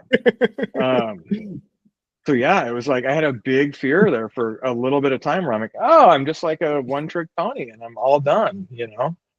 Hold on, Keith. What was the premise of Sasquatch but crime? I don't know. That's the thing. I'm like thinking of every dorky like Tooth Fairy, but she's a hitman. Like, I don't know, man, you know? Like every dumb thing you could imagine. So I mean, yeah. Please do this. I want this as a book. Yeah, I on my mean, desk we could on just Monday. do like Mad Libs of any dumb shit. You know what I mean? Like, yeah, totally. Aliens, they're time travelers, and yeah, I don't know. And I think you just pitched Doctor Who. I know it's true. All right, pitch Doctor. I'll do more Mad Libs here. Yeah, but I love it. you know what I mean? Like, I was just like had fear of like I'd never be into box. That's what you like a book that and people are like, oh, he writes horror, but it's so it can start to feel a little like you're in this alleyway that you kind of have to like write in. And I want to like both be in service to the readers that I have, in the sense like I don't want to like do anything too out of left field. I don't want to be feeling too like ensconced in something, you know? Yeah, I think that's it. Oh, go ahead, Clay. Yeah, I had a question about that. Do you that desire to not be put into a certain box? I wonder if that manifested itself a little bit in Fever House. It got you put into a couple alleys, but you also kind of like you put out a lot of tentacles of different directions you could go with that. So you can still be in service. Fever House was, again, I wrote that with no agent, you know what I mean? And I had no publisher for it. And that was just me. Like, I had written this very linear, structured, joyless crime novel. And I was like, this sucks, man. And so I'm just like, I'm going to put 50 things that I like writing about into a book, and I'm going to make them, stitch them together, you know? So, and somehow it worked, but that just came from a lot of like, brainstorming of like, how do you fit all these plot points together, you know? And so like, as somebody who doesn't have like an MFA or any college degree or anything, like any kind of accolades that I get about plot is like so cool, because I'm like, I have no experience with it. You know what I mean? It's all just coming organically and through repetition and hard work. Mm-hmm. And so when I get like particularly like a plot like compliment, I feel really good about that, you know? Mm-hmm. So I think it's so weird too how different mediums, like audiences react differently to that branching out and that staying in the lane. Like I'm thinking about movies, I feel like usually a director gets pretty applauded if they move outside of their realm and do well. Like Clayton just mentioned, Presence. Steven Soderbergh does like every genre. For a year, that guy works so much. But this year he did Presence, a horror movie about a ghost, and then he just turned around and made like a Michael Fassbender secret agent thriller, and they're both awesome. yeah, But so like I think directors get rewarded for that a lot. I think authors sometimes, I don't know how it is in y'all's market of like, is that something that's hard to step into, but if you do it well, gets rewarded. And then I think of music, it seems to be the opposite of like Tyler Childers is one of my favorite country artists, and he like made a whole album that was just fiddle, and his concerts numbers dropped like by half because people were like, screw with you. Yeah. Totally. You know, but he tried something, and I really respect that. Yeah. And I stuck with him, and he made another album that was fantastic after it. But the amount of people that just write, as soon as an artist stops making the sound that they like, they're just like, sell out, we're done, and they move away. And I don't know if that happens in the book world, but it's a very interesting reaction to me. There's, you know, who I think is very good, a horror author who's very good at testing boundaries while still sticking pretty true to it, but like messing around with format, is Paul Tremblay. Like that dude messes around with format so much, but it's still all very like in the same wheelhouse, you know? You know, like his story collections where it's just like one of the stories is like a fucking poem, you know? And the Pallbearers Club, where it's all this kind of like ancillary elements included in it, you know, stuff like that. Like he's so good at that stuff. But I do think it's pretty like I don't know what it's like for everybody, but I think my publisher at this point would be stoked if I kind of stuck with this shtick for a bit. You know what I mean? Just from a like, you know, financial standpoint, they'd probably be pretty appreciative of that, you know? And there may come a time where I'm just like, the well is dry, you know? I gotta like try something different, but yeah, I'm writing something new, so it's still fun. Awesome. Yeah, I'm definitely not big enough yet for anybody to care what I write.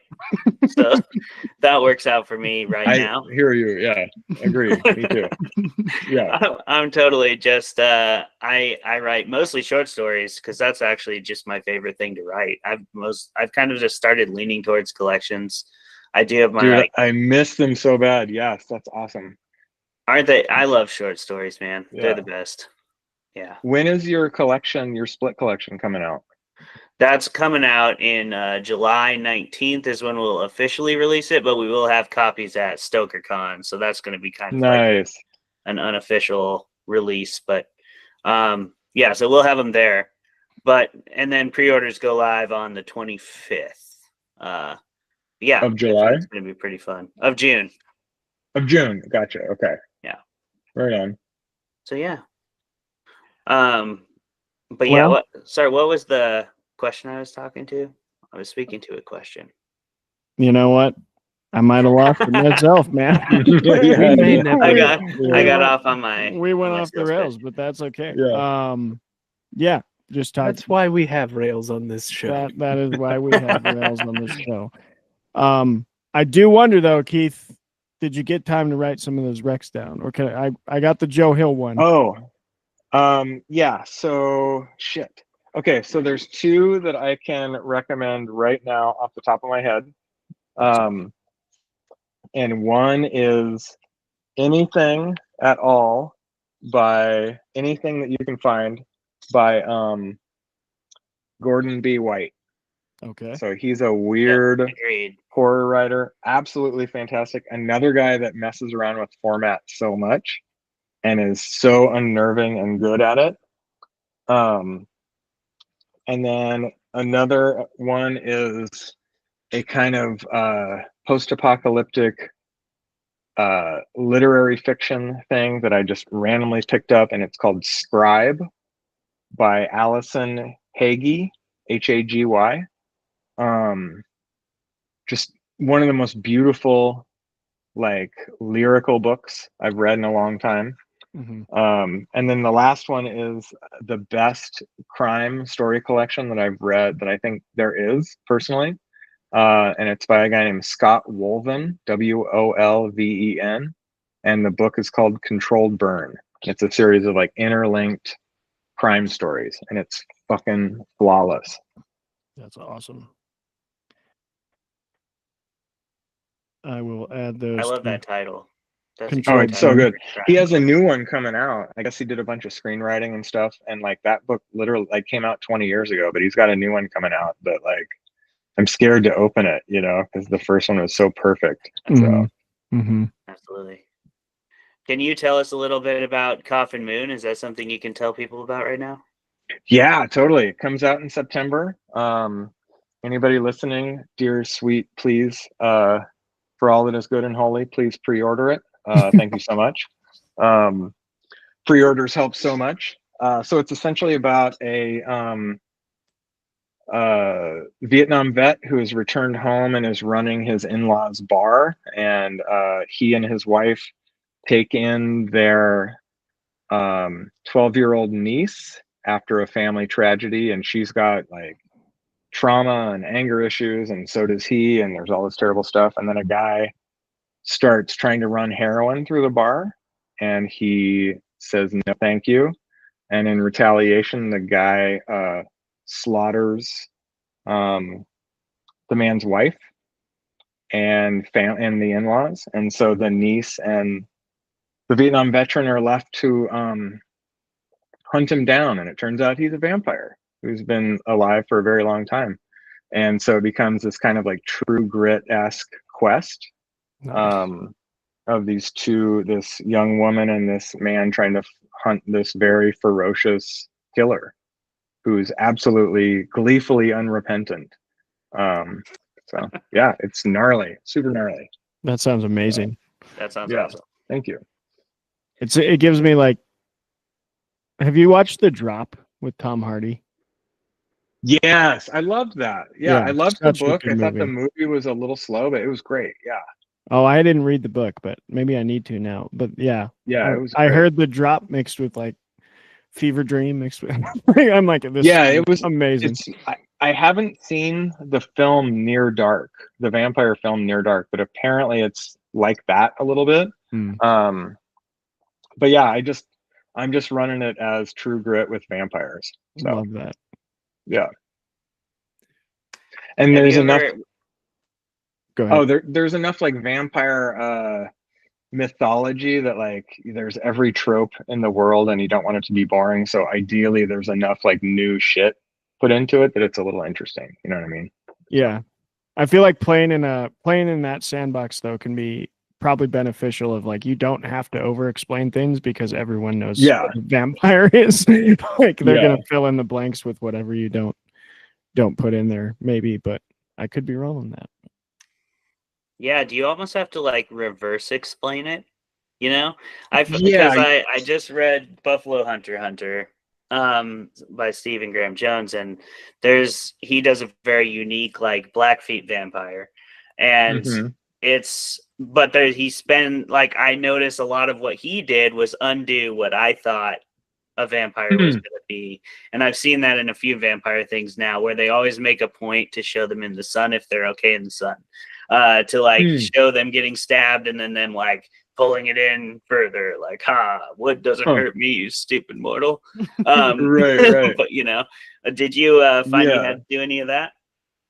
I think what I explained in this book was the psychological requirements of being a vampire is predicated on being an absolute fucking lunatic.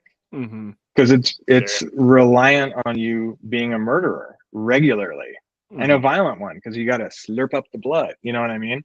So it's a very like disjointed, minor, fractured community made up of a bunch of fucking psychopaths.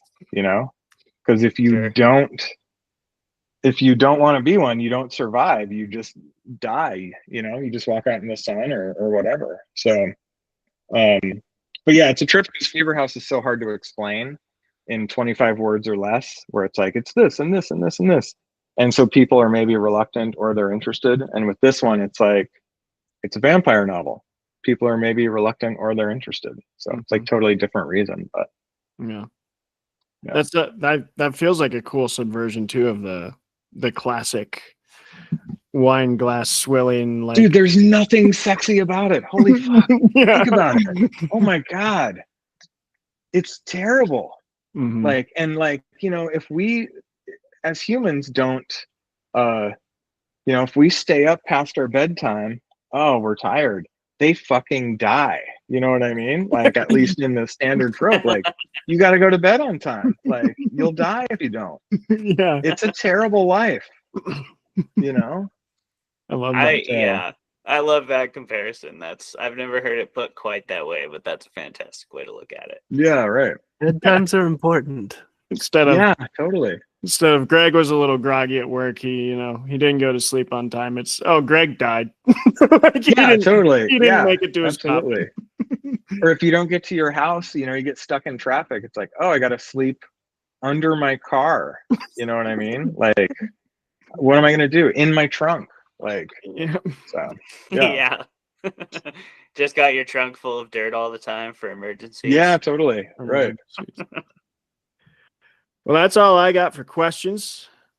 Clay, you think it's time to rate this movie thing, The Langoliers, whatever it was? I think it's exactly that's what we were talking about. Yeah, we went off the road. We didn't talk about it. Well, we talked about it plenty. Yeah, we talked about the book. We front loaded it. Yeah, we did. You guys normally talk about like current films, like more current or more like renowned films usually? We have no rhyme or reason. Okay. We make scattershot. Yeah, scattershot for sure. Gotcha. I think for us, the format is the most important thing, like that everybody's going to have a good time. So it's most important to us just that like the guest wants to do the movie or whatever. Cool. We just kind of stick to our brand of speculative fiction. Another thing we stick to is this ridiculous ass rating system that means absolutely nothing. It's certainly not in a cage of any kind. And that's how we like it. We rate by how many drinks or substances of your choice do you need to enjoy the Langoliers to the fullest. And this should be a good one. Well, especially for 3 hours. Yeah. 3 hours. 3 hours. That's a long time. Yeah. So, Keith, you have any ideas on this? I mean, to be honest, I watched it over 2 nights and I had 0 substances. And I mean, I was watching with my wife, who's like very funny and stuff. So like, I'll give it 0, man. Like I enjoyed it. I was like, I had a couple cliffhangers here and there, of like, what's going to happen? How'd they solve this? So yeah. Right on. Jeremy? Well, so the strategy is key here.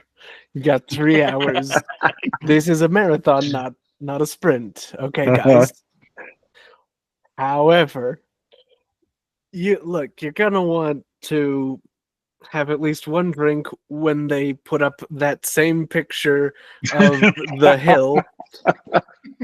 Right. Every time they do that. Every time you take a shot. Oh my gosh. Yeah, every single time that happens, you'll want that for sure.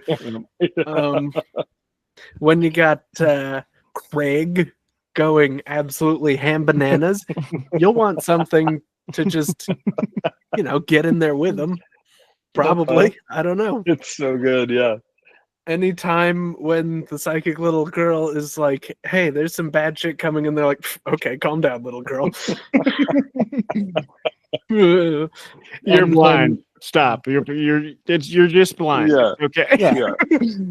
a drink then, and then a drink a half hour later when they finally decide to act on the thing she said. So, I don't know. It seems like we're up to like 39 at this point. Pretty high. Pretty high. Yeah, so Awesome. woo. Yeah. All right. Yeah. Cheers. I'll say you have two options. Okay. You can go alcoholic, or you can go psychedelic. Mm. These are going to be two very different experiences. And I Mhm. think this would be a decent movie to do mushrooms to, because like it doesn't really matter what anybody's saying. And again, it's that underlying current of tension that I was talking about. It'll be there if you're on mushrooms, just from you watching this guy scream and take people Yeah. hostage and then get eaten by toothy meatballs. Yeah, right. But you might appreciate the Skygina so much more. I think you probably would. I think you would. You would have to, right? You know, I might be just kind of like romanticizing psychedelics there, but I think it's accurate to say that the Skygina has a much higher probability of being awesome. Fair. And then your other option is to go alcoholic, which is just do a power hour so 3 power hours. Oh my God. That's a lot of, that's a lot of beer. It's like Yeah. 12 beers, really. Yeah, It's, that's fair. it might be 15. It depends. But, I think that'd be a pretty good way to get through it. And by the time you get to the special effects, you should be ready. I'm gonna go with the bit, which is actually gonna cause a lot of hurt and pain. But you have to commit. No. Here's the rating that's a bit that I dare someone to commit to. Go buy a 24-pack of beer, open all of them, and just put them on the table and let them get flat. Oh God. And then watch the movie. That's good. And That was good. And however you want to do it, by the end of the movie, you have to finish all 24 flat Yeah. beers. Yeah. We gotta get going. To experience what it was like to really be there. Exactly. It's Totally. thematic. When they you know? drink, you drink. Yeah. Yeah, 100%. Yeah. Okay. Yeah, when they drink, you drink 10 or so beers. 5 or so wait, so you don't get to start at the beginning of the movie after you open them all. You have to let them all go flat first. Like the day before. or So every whatever. single Yeah. one of them is flat. Yeah, Oh, you have to drink beers from the past. You That's have to- how- Yeah, right. You have to clean off That's your my kitchen table. takeaway. Clean off your kitchen table and lay all of them out and, Yeah. and open all of them. And then Okay, got it. Travis, who hurt you? so much. Probably me.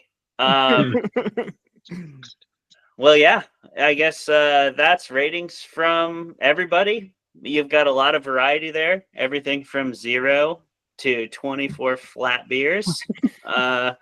So To good luck. 39. Jeremy said 39. Jeremy I said did. something. Yeah. I sure did say something. Yeah. Words just flew out of here Yeah. They like have a a volcano habit. of knowledge. A habit of doing that on this show from everybody involved. And speaking of being involved, Keith, we know you're really busy. You got a lot of shit happening. So thank you so much for making time to come on this show and goof around with us. We really appreciate it, man. This was can so you- fun. Thanks so much. Hell yeah, dude. Anytime. Can you tell everybody where they can find you? And we know you got Coffin Moon coming out, but let people know where they can pre-order that.